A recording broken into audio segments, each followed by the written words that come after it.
পরোটা আমার সম্পূর্ণভাবে হয়ে গেছে। দেখুন কতটি নরম হয়েছে। আর এইভাবে একবার বাড়িতে বানাবেন, দুর্দান্ত খেতে লাগে। কিভাবে তৈরি করছিস চলুন আপনাদের সাথে সেটি শেয়ার করা যাক।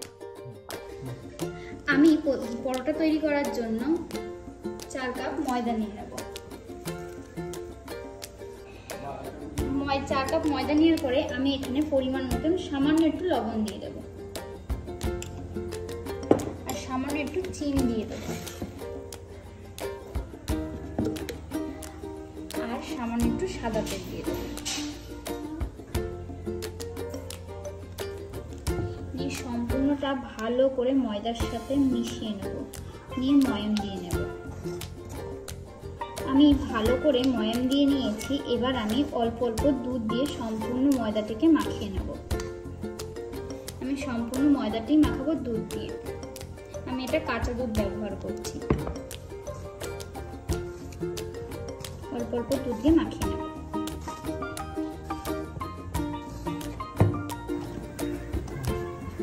ময়দাটা আমার সম্পূর্ণভাবে মাখানো হয়ে গেছে।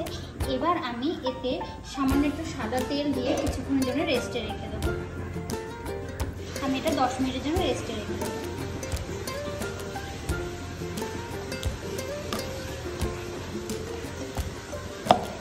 ভিডিওটি 10 মিনিট পরে আমি সমস্ত লেচি এক এক করে কেটে নিয়েছি। এবার বেলে নিয়ে পালা এক এক করে আমি এক এক করে এবার বেলে নেব।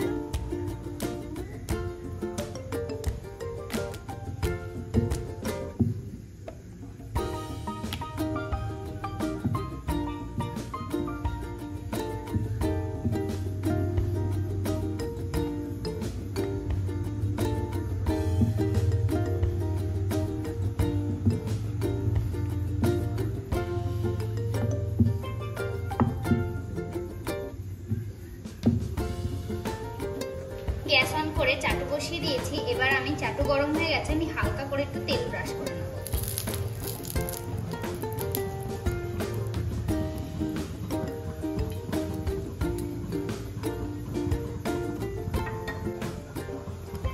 আমার এক পিঠ হয়ে গেছে। এবার আমি হালকা করে উপরে একটু তেল ব্রাশ করে